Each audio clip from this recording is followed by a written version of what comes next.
महाराज जी, एक प्रश्न में उड़िया बाबा से किसी ने प्रश्न किया कि महाराज जी, मानसिक पाप क्यों होते हैं। बाबा का दो शब्दों में उत्तर था कि पूर्व संस्कारों से। और फिर दूसरा प्रश्न था कि यदि कोई मानसिक पाप हो जाए तो उसका क्या प्रायश्चित है। तो बाबा ने उत्तर दिया, सच्चे मन से पश्चाताप करें और भगवत नाम जप करें। भगवान के नाम जप में अचिंत्य शक्ति है। इससे अनंत जन्मों के पाप विध्वंस हो जाते हैं। नाम में जितने पापों को जलाने की शक्ति है उतने पाप मनुष्य एक जीवन में कर ही नहीं सकता। बाबा का उत्तर था। अब इसमें क्या है कि मानसिक का जो पाप होता है वो मन की मलिनता होती है। जैसे भक्तों का मन भगवान का ही चिंतन करेगा, उनके रूप की, उनकी लीला की, उनके नाम की, उनकी बातों का। और जब हम हमारे द्वारा अधर्माचरण, जो शास्त्र विरुद्ध आचरण, तो फिर वो गंदी बातों का चिंतन करता है। और जब गंदी बातों का चिंतन करता है तो वही दूसरों पर आरोप लगाने लगता है। जो हमारा मन गंदा होता है ना, तो हमारा मानसिक पाप बनने लगता है। जो हमारा चिंतन होता है, जैसे पूज्य है कोई जिसके हमको रक्षा करनी चाहिए, चरण छूने चाहिए, जैसे बहन है या और भी कोई पूज्य संबंध है, अगर हमारा काम चिंतन गाढ़ है तो चूकेगा नहीं। मन भले शरीर से ना हो, पर मन वो गलत भावना कर बैठेगा। ऐसे ही बहुत लाखों मानसिक पाप होते हैं।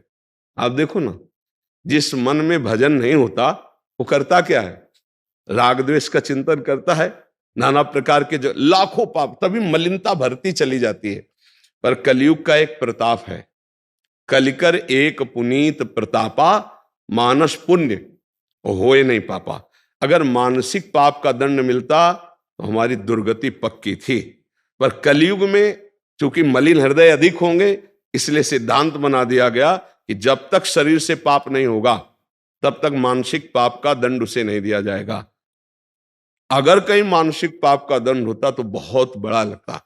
तो हमारे मानसिक पाप बने ही ना, क्योंकि मानसिक चिंतन कलयुगी प्राणी उसे रोक नहीं सकता, क्रिया में उतार देगा, क्योंकि उसमें क्षमता नहीं है। इसीलिए अगर मानसिक चिंतन रुक जाए, जैसे मन ने हमारे कुछ गलत सोचा, अब हमारी क्षमता नहीं कि उसकी सोच को मिटा दे, हमको गलत करना पड़ेगा। वो हमको विवश कर देगा, वो हमें पागल बना देगा। कोआ मदांधो मदना तुरुआ, जहां कामना प्रबल हुई तो आदमी पागल हो जाता है। बाद में वो खुद सोचता है, ग्लानि करता है कि यार मुझे नहीं करना चाहिए, ऐसा क्यों हो गया। वो जो कामना जागृत हुई, अब वो कामना संकल्प बन गई तो क्रिया करा के रहेगी। अगर केवल स्फुरणा हुई, शांत हो गई तो बच गए। तो स्फुरणा ही ना हो, इसके लिए कोई उपाय? बाबा कह रहे नाम जप। भगवान के नाम जप से सारी मानसिक मलिनता भस्म हो जाएगी। वही चिल्ला चिल्ला के कहते कि राधा राधा राधा राधा हर समय रटते रहो, बच जाओगे। जो मानसिक पाप हैं, जो शारीरिक क्रियाओं में परिणित हो जाते हैं, उनको हम वहां उदय ही ना होने दें, उनका संकल्प ही ना बनने दें। तो राधा राधा राधा राधा हम नाम जप करते रहे।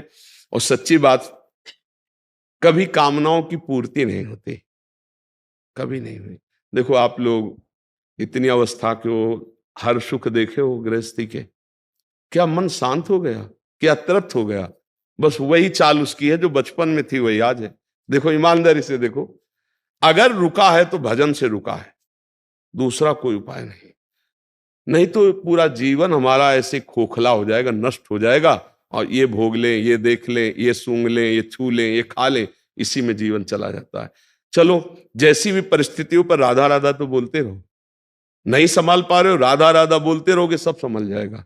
नाम जप में बड़ी सामर्थ्य है भगवान का। और एक बात बाबा कह रहे हैं कि तुम चिंता ना करो, अगर आगे पाप तुमसे ना बने, ऐसा तुम भजन कर लो, ऐसा अपना आचरण सुधार लो, तो कह रहे तुम्हारे सारे पाप नष्ट हो जाएंगे। इतने पाप तुम कर ही नहीं सकते जितने नाम में पाप नाश की सामर्थ्य है। महाराज जी, एक इसमें बाबा कह रहे हैं कि नाम जप में अचिंत्य शक्ति है। अचिंत्य का तात्पर्य होता तुम सोच भी नहीं सकते कि उसमें कितनी सामर्थ्य है। अरे जब भगवान को अधीन कर लेता है नाम जपक, तो और तो बात है। सुमीर पवन सुत पावन नामू, अपने बस करी राखे रामू। भगवान को अधीन कर लिया तो और शक्ति की क्या बात। और भगवान भी नाम की महिमा को नहीं पूर्ण रूप से गाए।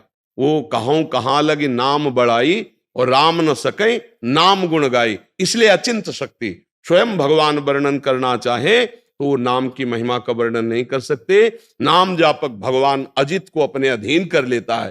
तो अचिंत शक्ति नाम की है कि आप सोच भी नहीं सकते कि नाम जप से क्या क्या हो सकता है।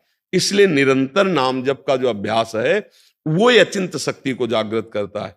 थोड़ा बारा तो लगभग लगभग जो थोड़ा सात्विक है वो तो जपते हैं, करते हैं, पर बात बनेगी निरंतरता में।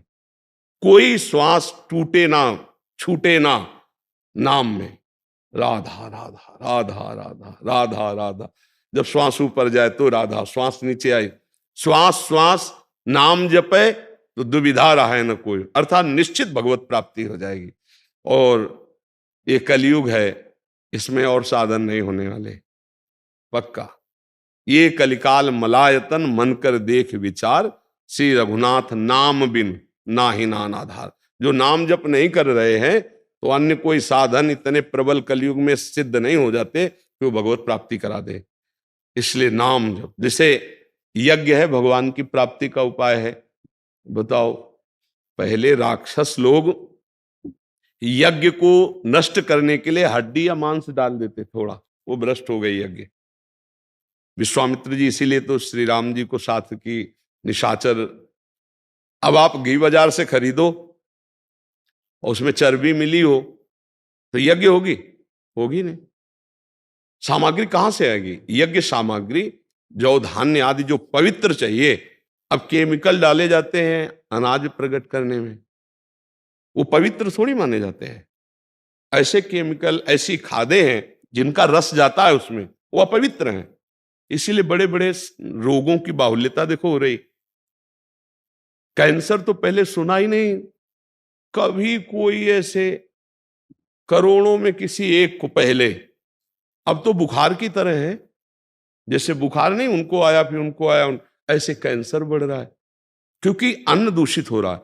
तो जब हविष्यान्न दूषित है तो हम कैसे यज्ञ करें? कलयुग में यज्ञ सिद्धि बड़ा मुश्किल है भाई। बड़ा शुद्ध घी हो और शुद्ध हविष्यान्न हो और शुद्ध मंत्र बोलने वाले हो, शुद्ध मंत्र हो, आराधना तप हो, तब यज्ञ तो बड़ा कठिन। अच्छा, ध्यान, आंख मूंद के देख लो, अंधकार के सिवा क्या दिखाई देता है? शांत होके बैठो तो प्रपंच पूरा चलने लगता है अंदर, क्या ध्यान लगेगा? सतयुग में ध्यान के द्वारा भगवान की प्राप्ति होती थी, त्रेता में यज्ञ के द्वारा होती थी, और द्वापर परिचर्यायाम भगवान की सेवा विधान, सेवा पद्धति। अब आप बाजार से मिठाई लेने गए हो, सैकड़ों लोग वहां खरीद रहे हैं, बेचने वाला कितना हाथ अपवित्र है पवित्र उससे मतलब नहीं, बनाने वाला हो सकता है मसाला सुपारी खा के बीड़ी पीते हुए बना रहा हो, क्या स्थिति है पता नहीं। तो अमनिया जो ठाकुर जी की पूजा के लिए भोग चाहिए, जो वस्त्र चाहिए, जो सामग्री चाहिए, बड़ा मुश्किल है पवित्र मिलना। अब लघु शंका करके दुकानदार आया, अब हाथ धो के आचमन करके ये प्राय खड़े खड़े लघु शंका की और आके फिर, तो अपवित्रता अगर वस्तुओं की है तो हम कैसे ठाकुर को सेवा करके रिझा लें? पवित्र पदार्थ, दूध ले रहे हैं हम और उसमें केमिकल्स का बना हुआ है, पनीर ले रहे हैं, कौन सा भोग लगावे? हर घर में गाय तो नहीं पाली जा रही, ने तो सेवा पद्धति ठाकुर की कैसे होगी? गाय के दुग्ध से स्नान कराया, गाय के घी से बने हुए पकवान सुंदर भोग लगाए, भगवान की आरती उतार, कहाँ है? कोई बिरला ही नहीं। तो अब कहाँ सेवा भाव कि हर घर में 2-4 गाय हैं और उनको अब तो आधुनिकता, ट्रैक्टर का जमाना, तो हम भगवत सेवा के बल से भगवान को प्राप्त कर ले, ये भी बड़ा कठिन हो गया। ये द्वापर में था, द्वापर में परिचर्यायाम। अब एक उपाय रह गया है, कलौ तद्धरि कीर्तनात्, भगवान के नाम का जप और कीर्तन यही मंगल करेगा। इसमें अपवित्र पवित्रो वा सर्वावस्थांगतो पिवा या स्मृत पुंडरीकाक्षम स्वायाभ्यंतरा शुचि, चाहे भीतर से चाहे बाहर से, दोनों जगह से तुम परम पवित्र हो जाओगे यदि नाम चल रहा है। कृष्ण कृष्ण श्याम श्याम, राधा राधा, राम राम, जो भगवान का नाम प्रिय लगे, जो गुरुदेव ने दिया हो, खूब नाम जप करो, इसी से परम मंगल हो जाएगा। अचिंत शक्ति नाम में विराजमान, मतलब तुम सोच नहीं सकते, करतुम अकर्तुम अन्यथा करतुम, सर्व समर्थ भगवान का नाम है, बस जपने लगो। जैसे गरीब आदमी 1-1 रुपया जोड़ता है, ऐसे राधा राधा राधा राधा राधा राधा, चाहे नहाए हो या ना नहाए हो, अपवित्र पवित्र हुआ, शौच में बैठे तो भी अंदर अंदर जप रहे राधा राधा राधा। मतलब शौच में दिल फेल हो जाए तो क्या करो? तो शौच में भी हमें अलर्ट रहना है। शौचालय में गए, राधा राधा, नाम के लिए कोई निषेध नहीं, मंत्र के लिए निषेध, मंत्र नहीं जप सकते, नाम को कहीं भी जप सकते हो। अपवित्रा पवित्र हुआ, चाहे पवित्र हो चाहे पवित्र हो, तो खूब नाम जप करे तो शारीरिक मानसिक सब पापों से मुक्ति मिल जाती है और भगवान हमें अपनी शरण में ले लेते हैं। हमारा आवागमन जो जन्म मरण का चक्र है इससे छुटा देते हैं।